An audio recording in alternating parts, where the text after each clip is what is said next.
At 11:52 p.m. on March 24, 1944, at an altitude of 18,000 feet over Germany, Flight Sergeant Nicholas Alkemade unlatched the rear turret door.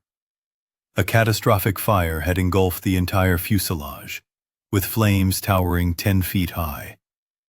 8 feet away, his parachute lay, also ablaze, its fabric burning and straps disintegrating, rendering it useless. The Lancaster bomber spiraled uncontrollably, nosediving. Hydraulic fluid within his turret ignited, spewing liquid fire across his face and hands. His uniform caught fire. He was burning alive. He faced an awful choice: remain in the aircraft and burn to death, or leap from 18,000 feet and assuredly die upon impact. Given two certainties of death, he opted for the quicker end. He swiveled the turret and opened it. The slipstream, a 200 miles per hour gale, ripped at him.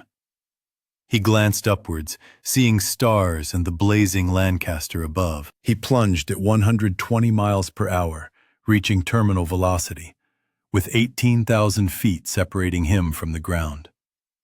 90 seconds to impact. He lost consciousness at 9,000 feet. 3 hours later, he awoke in a German forest, lying in the snow, alive and without a single broken bone. Before proceeding, if you appreciate accounts of astonishing survival against all odds, please subscribe and activate the notification bell. This account is part of documented history. Nicholas Alkemade's fall is corroborated by German military records, RAF documents, Gestapo interrogation reports, and his personal testimony, with every detail verified. Let us return to the beginning of this extraordinary event. Nicholas Stephen Alkemade was born on December 10, 1922, in North Walsham, Norfolk, England, a small rural market town with a population of 8,000. His father worked locally, and his mother managed the household. Nicholas was one of several children from a working-class family with modest means. He attended local schools, leaving at age 14, which was typical for the era, thereby foregoing higher education. He needed to contribute to his family, and found employment as a market gardener in Loughborough, Leicester, roughly 100 miles from his hometown. There, he cultivated plants, vegetables, and flowers, engaging in hands-on outdoor labor, simple, honest work.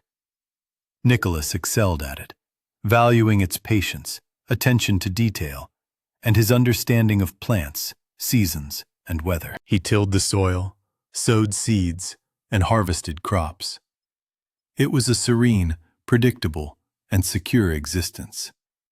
However, on September 1, 1939, Germany invaded Poland, prompting Britain to declare war on September 3, thus commencing World War II. Nicholas, then 16, was too young to enlist, but he, like everyone else, sensed an impending war. By 1940, the Battle of Britain was raging in the skies.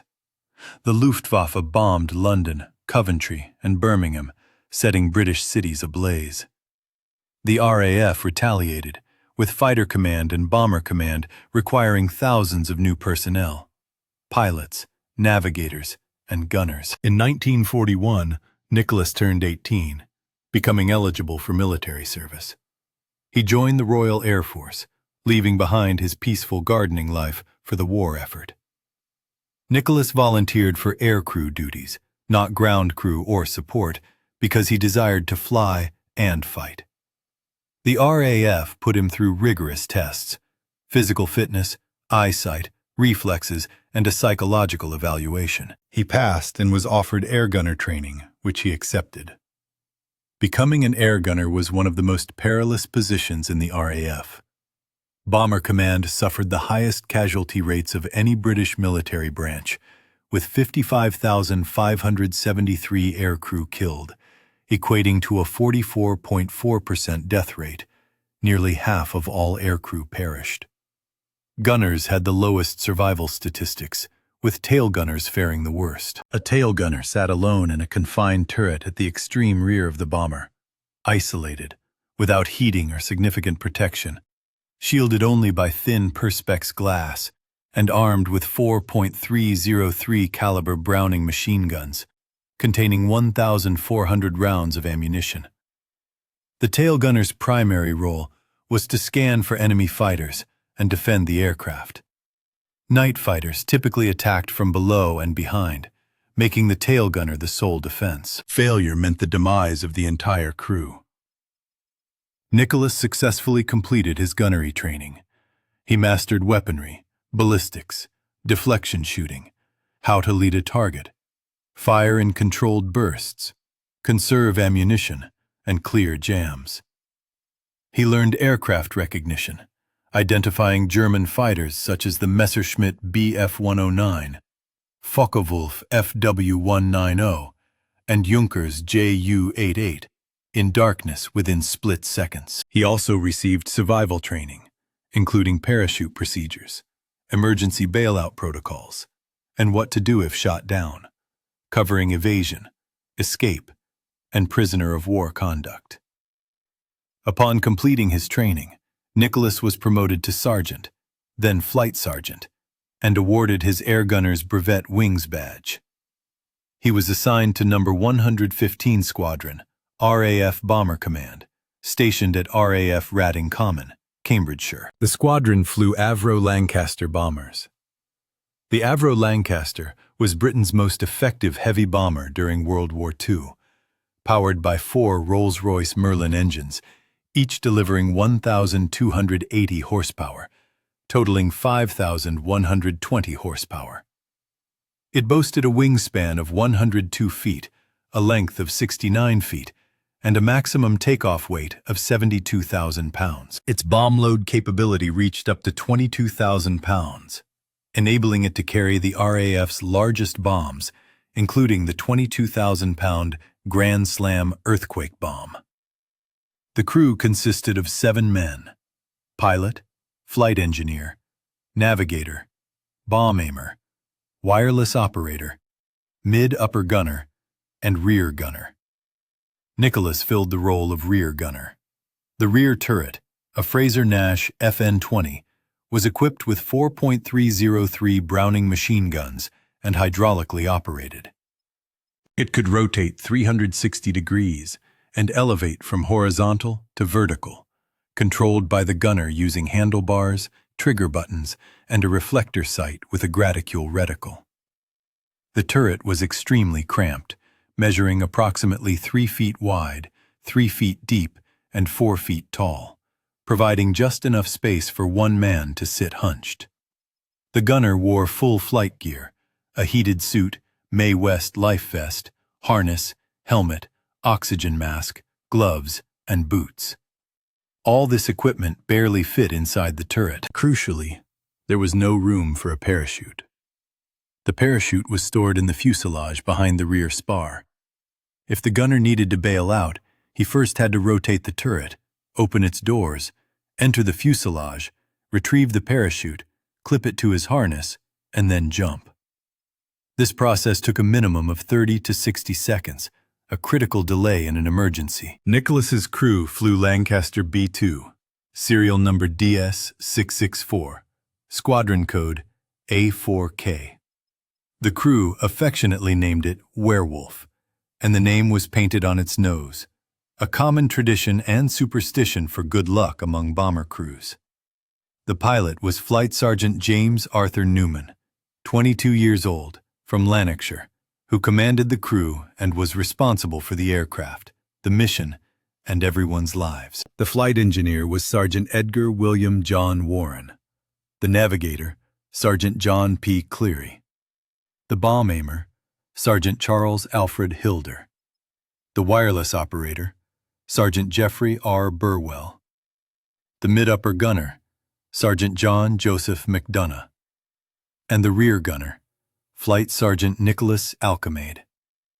These 7 men, with an average age of 21, were young but seasoned. They had flown together for months, trained as a unit, and trusted each other implicitly. They were a cohesive crew. By March 1944, Werewolf had completed 14 operational missions, conducting raids over Germany, France, and occupied Europe, including Cologne, Hamburg, Frankfurt, and the Ruhr. Each mission typically lasted 6 to 8 hours, involving flights through darkness, amidst flak and night fighters. Every mission saw some bombers fail to return, and some crews perish. Yet Werewolf continued to fly and survive. The crew developed routines and superstitions. Nicholas always carried cigarettes in his flight suit, along with silk escape maps, a compass, and emergency rations, standard aircrew survival gear.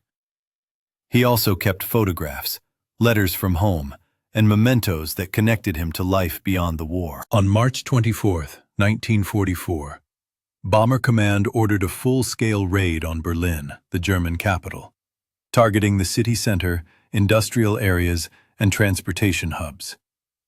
The objectives were to cripple German war industries, undermine civilian morale, and assert Allied air superiority.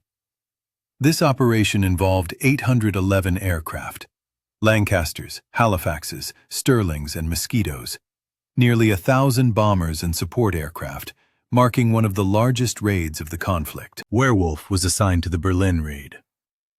Nicholas and his crew reported for briefing at 4 p.m. The intelligence officer revealed the target: Berlin. A collective groan went through the room. Berlin was Germany's most heavily defended city, bristling with flak batteries, searchlights, and night fighters, guaranteeing high losses. Nevertheless, orders were orders. The crews prepared their flight gear, maps, codebooks, and reviewed the bomb load. Werewolf would carry incendiary bombs and 4,000-pound cookies, high-explosive blast bombs. The ground crew loaded the ordnance, fueled the aircraft, and performed final checks. At 6:48 p.m., Werewolf took off from RAF Rading Common, ascended to altitude, and joined the bomber stream. Hundreds of aircraft flew in loose formation, navigating by dead reckoning under radio silence in the darkness. The flight to Berlin spanned approximately 3 hours, crossing the North Sea, the Dutch coast, and German-occupied territory. Flak immediately commenced: anti-aircraft fire, exploding shells, black puffs, and shrapnel. The aircraft was rocked by concussions, but Werewolf pressed on. Nicholas sat in his rear turret, scanning, watching, rotating the turret left, right, up, and down, searching for night fighters. His breath crystallized in the freezing air. At 18,000 feet, the temperature was minus 40 degrees Fahrenheit. The heated suit offered some relief, but he was perpetually cold and vigilant. They reached Berlin, the city burning below, already ablaze from previous waves of bombers. Fires were visible for miles. Nicholas observed explosions, searchlights, and intense flak. The master bomber directed the assault. Waves of bombers unleashed their loads. Werewolf's turn arrived. The bomb aimer released the ordnance. "Bombs away!" The Lancaster felt lighter, turned for home. The return flight initially proceeded normally. Werewolf departed Berlin, heading west toward England. However, strong northerly winds pushed the bomber stream southward, off course.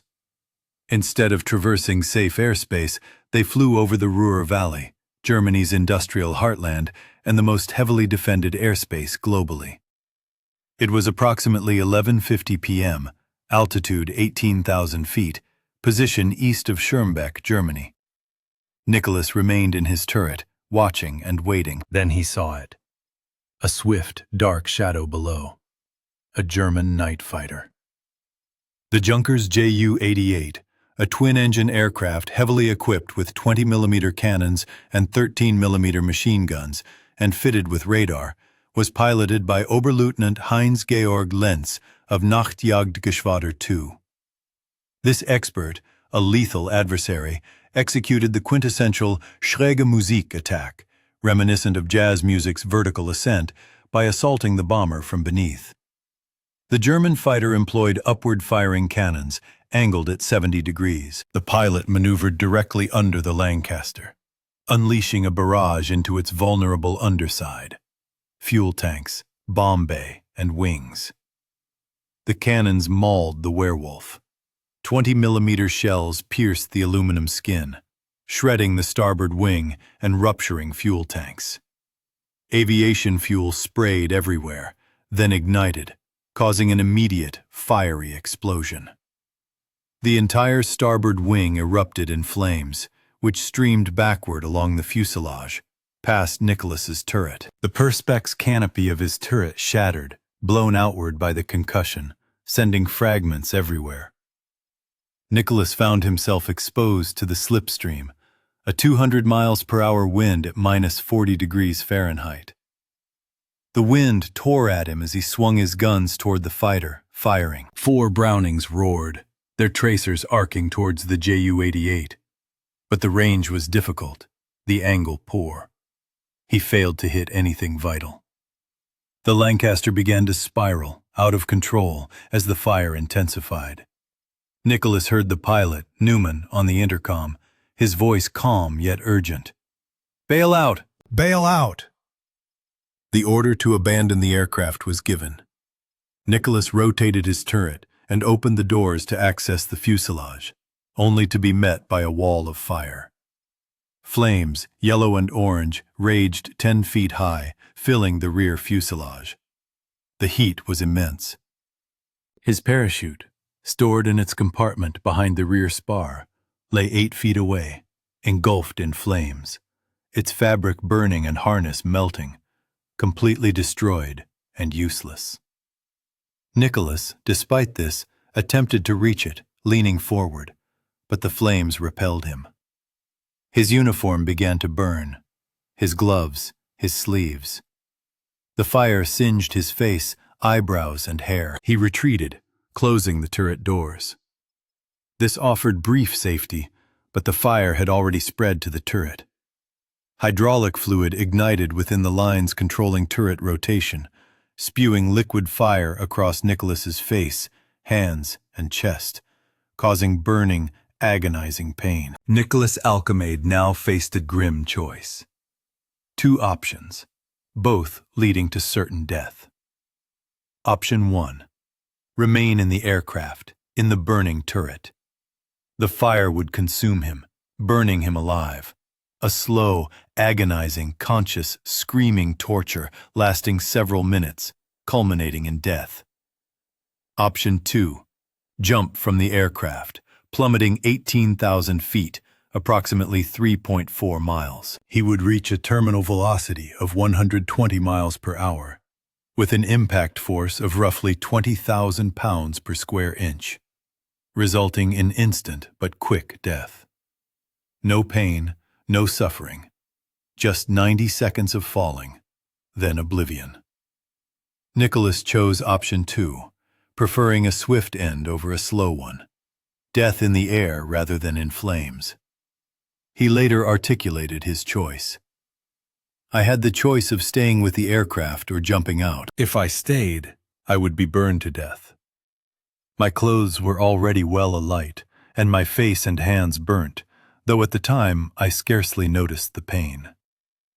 He rotated the turret to face sideways, opened it to the slipstream, removed his oxygen mask, unclipped his communication line, and pushed himself out.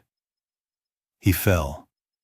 Nicholas Alkemade plummeted 18,000 feet, roughly 5,490 meters, or 3.4 miles, marking one of the highest freefall survivals in history. His initial velocity was approximately 200 miles per hour, matching the aircraft's speed. But air resistance rapidly slowed him. Within seconds, he reached terminal velocity. For a human in a spread eagle position, this is about 120 miles per hour. For Nicholas, in a heavy flight suit, it was around 110 to 120 miles per hour. The fall would span approximately 90 seconds, 1.5 minutes, from 18,000 feet to ground level. Nicholas fell, looking up, not down. He watched the burning Lancaster above him, a fireball in the night sky, spinning and tumbling. He observed it disappear into the darkness, then saw stars, the night sky, clear, cold, and peaceful. He later described the sensation. I felt suspended in space. No sense of movement, no wind rushing past, just stillness, silence, save for his own breathing. He thought of home, his family, his mother, friends, the gardens in Loughborough, the quiet life he would never return to. He felt regret, not fear or panic, but a profound sadness. He was 21 years old. His life was over. At approximately 9,000 feet, Nicholas lost consciousness. The altitude, the cold, the trauma, his body simply shut down. He fell the remaining distance unconscious, without awareness or thought, merely plummeting through darkness. Nicholas Alkemade hit the ground at approximately 11:53 p.m., 3 minutes after jumping. The impact occurred in a pine forest near Obernau, Germany, about 200 meters inside enemy territory. The forest floor was covered by approximately 18 inches of fresh, soft, uncompacted snow. This snow, sheltered from the sun by pine trees, remained fluffy, acting as a cushion. The trees were young, flexible, and springy pines. As Nicholas fell through them, the branches bent, slowing his descent. Each branch stripped away a small amount of velocity, like a series of tiny parachutes. The effect was cumulative. By the time he reached the ground, his velocity had been reduced from 120 miles per hour to perhaps 20 to 30 miles per hour. Still fast, but survivable. Upon final impact, Nicholas collided with the snow-covered ground. The snow compressed, absorbing energy and distributing the impact force across his body, his legs, back, and torso. The force remained enormous, but was spread out, not concentrated. Physics saved him. The combination of flexible branches reducing velocity, deep snow cushioning the impact, and sheer luck, placing him in precisely the right spot. He landed 20 yards from open ground, entirely devoid of snow, mere hard-packed earth. If he had landed there, he would have died instantly, with shattered bones and liquefied internal organs. But he didn't. He hit the perfect spot. Nicholas Alkemade awoke around 3 a.m., 3 hours after impact. Lying on his back in the snow, he gazed up at pine trees, darkness, and stars. His first thought, "I'm alive." He moved his fingers. They responded. His hands, arms, legs, toes, everything worked. He conducted a mental inventory. Head intact, neck unbroken, back functional, legs moving. He slowly sat up, feeling pain, but it was bearable. He examined himself. His uniform was partially burned, riddled with holes and char marks. His face and hands sustained second-degree burns, painful but not life-threatening. Pieces of perspex were embedded in his skin, fragments from his turret canopy, along with small wooden splinters from the aircraft. His right knee hurt severely. Sprained, perhaps torn ligaments, but not broken. He tested it. He couldn't put full weight on it, but it functioned. Nicholas Alkemade had fallen 18,000 feet without a parachute and survived with only a sprained knee and minor burns.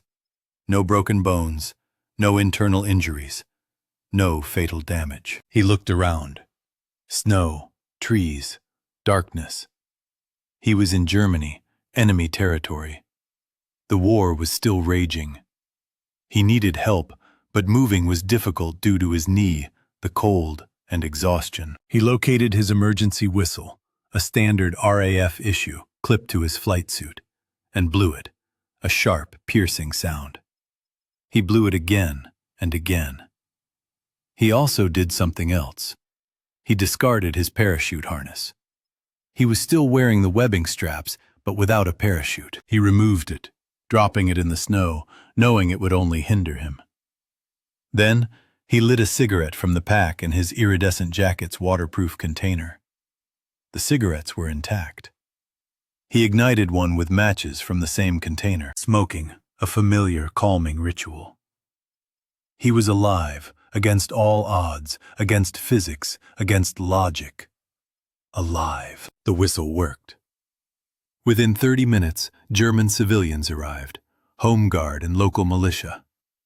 They found Nicholas in the snow, a British airman in uniform, injured. They carried him to a nearby infirmary, a small facility, then transferred him to the larger, better-equipped Meshketa hospital. Medical staff treated his injuries. Burns dressed, antiseptic applied, perspex fragments removed with tweezers, wooden splinters extracted, and his knee bandaged and splinted. Pain medication and rest followed. When Nicholas could speak, he recounted his story. I jumped from my aircraft at 18,000 feet without a parachute. I fell, landed here, survived. The Germans didn't believe him. Impossible. No one survives a fall from 18,000 feet without a parachute. He must be lying, hiding something, fabricating a story to cover something else. Espionage, sabotage, a secret mission. The Gestapo was summoned. The German secret police arrived at the hospital and interrogated Nicholas. Where is your parachute? I didn't have one. It burned in the aircraft. You buried it. You're a spy. No. Check the wreckage. The parachute is still there. The Gestapo dispatched a patrol to examine the crash site. Werewolf had crashed approximately 1 mile from where Nicholas landed. The bomber was destroyed. Burned wreckage, scattered debris. 4 bodies. Newman, Warren, Hilder, McDonnell, all killed in the crash. The patrol searched the wreckage. They found Nicholas's parachute exactly where he said it would be. Behind the rear spar. Burned. Destroyed. The harness was partially melted, the fabric charred. Completely unusable. Proof. The Gestapo was stunned. Nicholas was telling the truth. He had jumped from 18,000 feet without a parachute and survived. Impossible, but true. Reportedly, the Germans issued Nicholas a certificate attesting to the facts, signed by Gestapo officials, verification that his story was real. This document became his most prized possession. Nicholas Alkemade became a celebrity among German forces. Luftwaffe officers visited him, eager to meet the man who fell from the sky, the miracle survivor. They asked questions. How did it feel? What did you think about? Were you afraid? Nicholas answered honestly. The fall felt like floating, suspended in space. He thought about home, regretted not returning. No fear, just acceptance. But celebrity status did not grant him special treatment. Nicholas was a prisoner of war, subject to the Geneva Convention. He faced transfer to Stalag Luft III, an Allied airmen's camp near Jagan, Poland, formerly Sagan, Germany. This camp housed some 10,000 British, American, Canadian, and Australian airmen downed over Europe. Stalag Luft III was famously the site of the Great Escape in March 1944, the very month Nicholas was shot down. 76 Allied captives broke free through tunnels, though 73 were subsequently recaptured and 50 were executed by the Gestapo, a blatant war crime. Nicholas arrived post-escape, finding the camp in a state of heightened security and lockdown. Life within the camp walls was a monotonous cycle of twice-daily roll calls, meals, exercise, reading, and endless waiting. Prisoners devised activities like theater, educational programs, and sports to sustain morale and pass the time. Nicholas forged friendships, sharing experiences with fellow airmen who had endured combat, crashes, and capture. They offered each other mutual support and recounted their tales, But Nicholas's narrative, that of the man who fell from the sky, stood out as the most extraordinary. In January 1945, as the Soviet Red Army advanced from the east and Germany's collapse loomed, the Germans evacuated Stalag Luft III. This forced march subjected 10,000 prisoners to a brutal winter blizzard, with temperatures plummeting to -22 degrees Fahrenheit amidst snow, ice, and wind. The trek spanned hundreds of miles across northern Germany, westward, away from the encroaching Soviets. For weeks, throughout January and February, prisoners endured, many succumbing to frostbite, exposure, starvation, and exhaustion. The weak were abandoned. Against all odds, Nicholas Alkemade survived yet again. Despite his injured knee, the biting cold, and every other hardship, he pressed on, refusing to yield. By April 1945, with Allied forces closing in on Germany from all directions, the guards deserted their posts and fled. Depending on their location, prisoners were liberated by American or British troops. Nicholas was finally free. He journeyed back to Britain in May 1945, just as the war in Europe concluded on May 8th, Victory in Europe Day, a moment of widespread celebration, relief, and acknowledgement of survival. Upon his return, Nicholas underwent debriefing by RAF intelligence. They meticulously cross-referenced his account with German records, confirming every detail of his fall, miraculous survival, and the unique circumstances. It was all substantiated, verified, and real. A medical examination confirmed his burns had healed, though scars remained, and his knee, despite some lingering stiffness and occasional discomfort, was largely functional. He was alive, which was all that truly mattered. After being demobilized from the RAF, Nicholas re-entered civilian life. But how does one return to normalcy after plummeting 18,000 feet and surviving? Nicholas didn't return to gardening. Instead, he entered the chemical industry, working at a plant. It was a stark contrast to his pre-war existence, but provided stability and good pay. He married, started a family, and established a quiet life. Nicholas Alkemade's post-war life was marked by a series of narrow escapes and improbable survivals, as if fate couldn't quite decide his ultimate end. At the chemical plant, he survived several industrial mishaps, spills, explosions, equipment failures, each time emerging unharmed or with only minor injuries. His colleagues would jokingly remark, "You're indestructible. You used up all your luck in the war." Perhaps they were right, perhaps not. Nicholas lived a modest life, dedicated to his work and family. He occasionally granted interviews, recounting his incredible story, but he held no desire for fame. He was simply a man who survived, nothing more. The Gestapo certificate, physical proof of his extraordinary fall, remained his most cherished possession.